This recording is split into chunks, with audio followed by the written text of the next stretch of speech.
Hi everyone, and welcome to this introduction of Pillars of Eternity 2, Deadfire, the direct sequel to the isometric RPG Pillars of Eternity made by Obsidian Entertainment.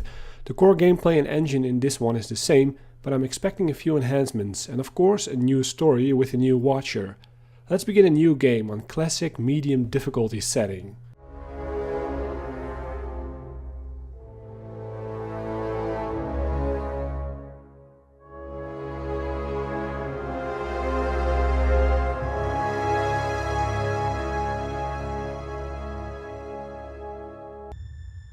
Aora, a world where mortals live, die, and are reborn through the turning of the wheel.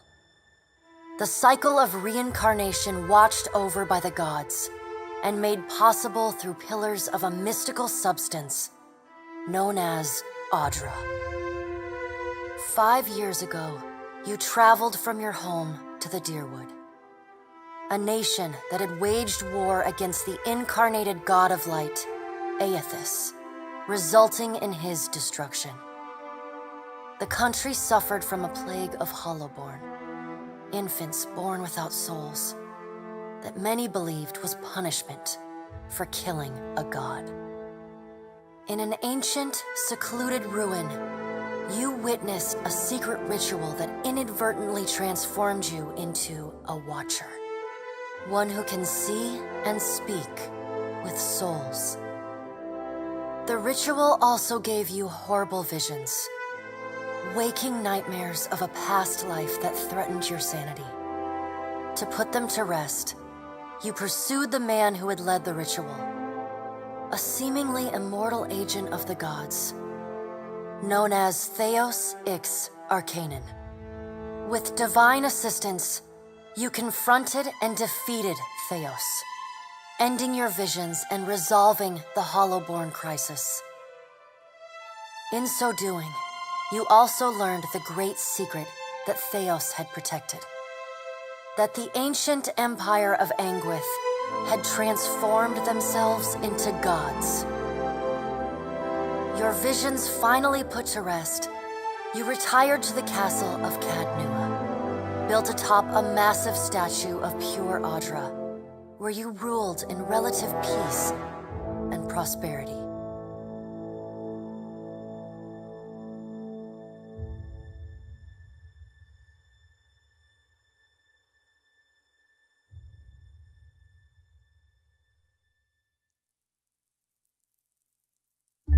Made a nice story.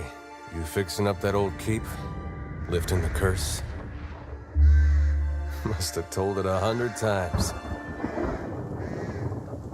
But something got to gnawing at me. Thinking the spirits there weren't really at rest. But maybe the gods weren't finished with us.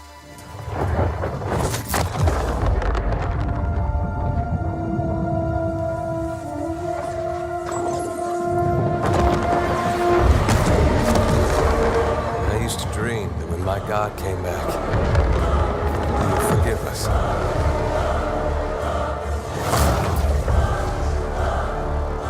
Last the trouble with dreams.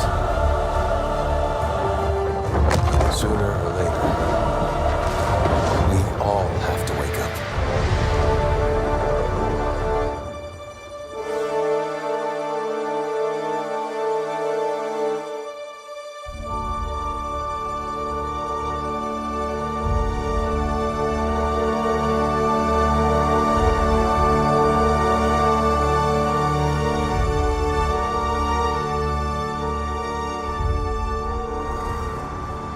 And so you wake to a sleepless world, the in-between of life and death. Follow your memories. You have been here before.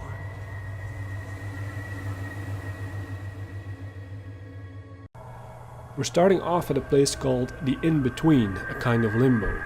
Moving to the right, talking heads appear. You have seen past the shroud. You are a watcher now, and a watcher you will stay.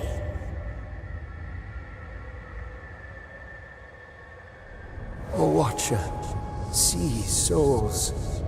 knows their pasts, and the souls see them back.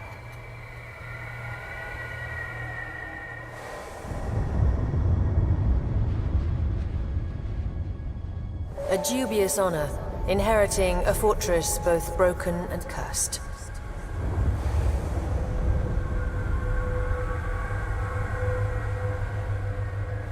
What is a god? A higher power? A rewarder of good deeds and punisher of the wicked?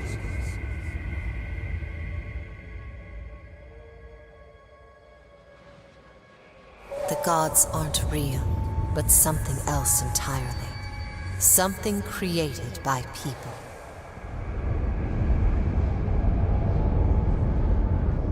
And did you ever consider that these were things you were never meant to understand? That their comprehension is beyond you?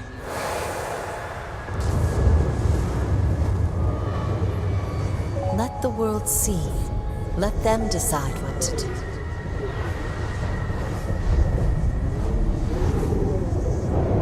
The wheel has turned again, Watcher.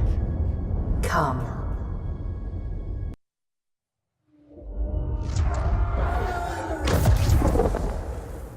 An aged dwarf shares this strange floating platform with you. His face is creased by so many wrinkles that his features lie buried amid shadowy pockets of skin. Still, the dwarf's well-practiced habits have left telltale tracks of a welcoming rictus across his visage. You can see his smile coming before it blooms, reshaping the dwarf's face from a hanging sack of flesh into something resembling an oddly carved, merry gourd, replete with unhealthy bumps and discolored splotches. This time around, the game has a female narrator who reads the texts for us, so I don't have to be the narrator as much. We move along the bridge that is forming before our feet. The pallid knight Barath awaits at the other end. Sit. Please. Thank you for joining us, Watcher of Cadnua. The gaunt woman seated at the table is clad in time-worn black armor that seems too massive for her to move in. A pale, slender neck rises from the gorget, topped by a hollow face. The milky skin stretched across it is delicate and translucent, like parchment that has been scraped clean too many times. She is preoccupied with the arrangement of cards on the table between you. With each movement, her armor squeaks and groans as though bearing an incredible weight. She places a final card, gives a nod of satisfaction, and raises her eyes to meet yours. Your brush with the divine has drained you of your powers, fractured your memories. Look upon these cards. They represent the courses of your life. You alone know best how they flowed. Arrange them to fit what you remember. Then we need to set our history, what happened in the first game. You can choose to import a save game, but I don't have one anymore. I did play the first game, but I didn't finish it. So we need to choose between 6 levels ranging from very good to very evil, basically. We'll choose to go with level 2, fair and balanced.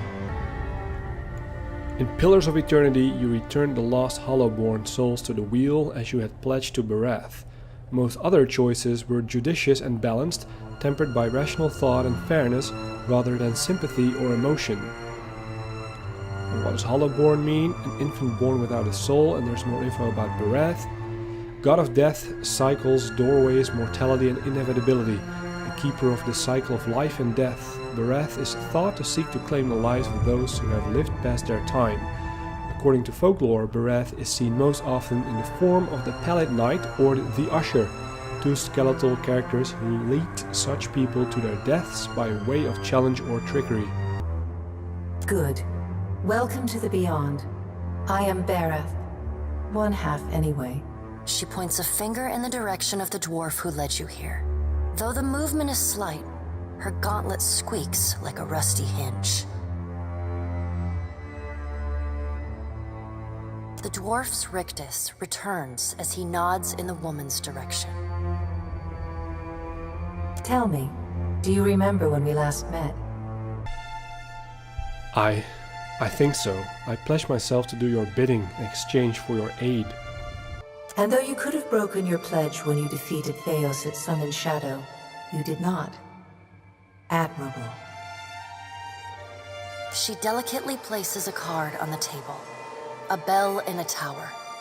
Her fingertips slowly drag away from the card, faintly creaking as they retreat across the table. You had need of the gods once before. Now it seems we have need of you. The being that occupied Odnua's statue beneath your castle was the dead god, Aothus. Of this we are certain. What we do not know is what his intentions are. Here we find some additional info on Odnua and Eothas. Let's read it. Odnua was a powerful Engwithan tyrant. He went mad after the death of his son, Maros, because he knew there were no gods to ensure he would be properly reincarnated. He dedicated his life to carving a massive statue of his son out of living Aedra with the intention of drawing Maros' soul out of the beyond by force. Odnua was defeated through the efforts of other Engwithan tyrants who buried him with his work. In later centuries, colonists built a castle over the ruins and named it Caed Noir, like the ruins themselves. Caed Noir was considered cursed. And Eothas, god of rebirth, redemption, dawn, spring and light, traditionally shown as a man bearing a candle and wearing a silver crown, believed to have possessed the body of the Red Karen farmer Waidwen during the Saints' War and been destroyed along with Waidwen at the end of the war. He recently reformed his essence in the statue of Maros Nua beneath Caed Nua. In the process of pulling himself from the endless paths, he destroyed the castle and left the Watcher of Caed Nua at the brink of death. Though Aothus stole a large fragment of your soul, you were strong enough to survive the onslaught and enter the in-between. The in-between refers to the shadow world that souls briefly wander after death on their way to the beyond. It has been described as a hazy landscape, empty but for the glow of other souls, Aedra and Watchers. This is the space that Watchers peer into when they observe and speak to lost souls and soul fragments. Even the gods cannot reach it. You and he are still connected. He has chosen a body made of living Audra, perfused with the power of thousands of souls, including yours. It should be little difficulty for an experienced Watcher to find him. Am I dead? No, but neither is your body truly alive. Your lungs draw breath, your heart pumps blood, but your flesh is as soulless as a hollowborn. That is, until I return you. She delicately places a card upright on the table. The art depicts souls flowing out of a pillar of Audra. Then let's get on with it. Good.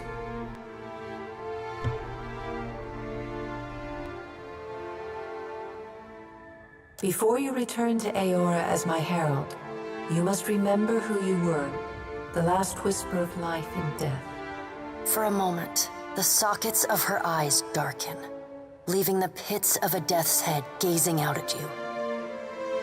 When you can picture your own face, the beyond will lead you back to your own kind, to the world of mortals.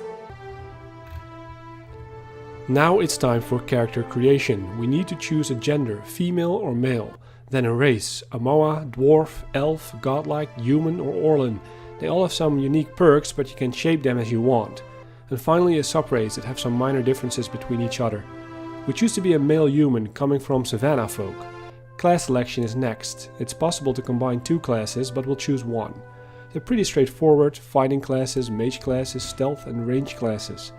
The usual suspects. We will go for a fighter type, the paladin. After this we still need to pick a subclass. They also have minor differences in adding skills. We'll go for the shield bearers of Saint Elka. Next we'll choose abilities, for now just one, the Flames of Devotion, and we invest points in basic familiar attributes. Resolve is advised for a paladin class, so we'll make sure we keep that number high. Then we'll need to choose a culture. Again, they present minor differences. We'll go with Ixa Middle Plains for one more point in Resolve. Not done yet, now we need to pick a job that suits our character. We'll go with Aristocrat, because it adds points to skills necessary in conversations. Then comes weapon proficiency, where we can choose 2. We'll go with one-handed saber and a medium shield for now. Lastly, we can choose our appearance. Turns out to be we'll go with a kind of stuck-up noble paladin who is a decent sword fighter and can talk his way out of things. Choose a name and we're ready. Go forth now, Watcher, as my herald. Know that I do not give you this title lightly. When the time comes, you will have the power to reveal the souls that cling to you, to open the gateway from the in-between to the waking world. Find Aethys. Learn his plans. When I have cause to talk to you, I will summon you. With a quick gesture of her hand, you feel a sharp pain in what would be your chest. The pain continues, intruding deeper into your soul. Looking down, you see a small lump of darkness roiling within you. The darkness lingers there, but the pain abates and fades entirely within the span of a few seconds. A chime.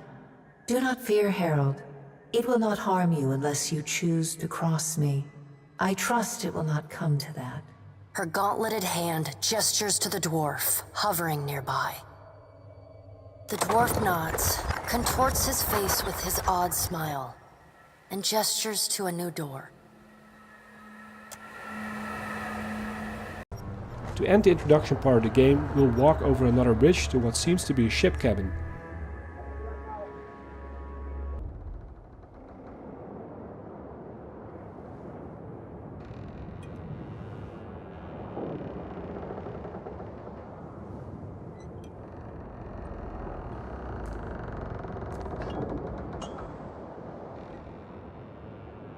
The return to your body feels like waking after a fitful drunken sleep. The rocking of the ship sends pain jolting through your limbs. Crashing waves hammer inside your skull. Adair watches over your body with a glazed look, taking long, even tokes from his pipe. At the first movement of your chest, he starts.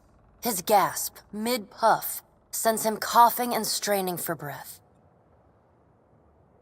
No, there's no way. You're awake. What are you doing awake? Weak, but I'm sure it will pass. Sure. You've been out a long time. I hate to cast a pall over your recovery, but I'm afraid I have some bad news for you. The voice echoes from inside the bust. The remains of the steward of Cad Nua. Cad Nua has been destroyed. Aethys possessed the statue of Maros Nua and rose from the ground, consuming the souls of all nearby. Let's check on these two highlighted words we didn't check out yet, like Cad Nua. Cad Nua was a wooden castle built over the ruins of the endless paths of Odd Nua. Considered cursed, few ventured into its halls and even fewer made any effort to hold the castle or the lands around it. You became the de facto lord of the castle after defeating its previous master, the Watcher called Merwald. As the Watcher of Cad Nua, you ruled the stronghold until it was destroyed by Aethys.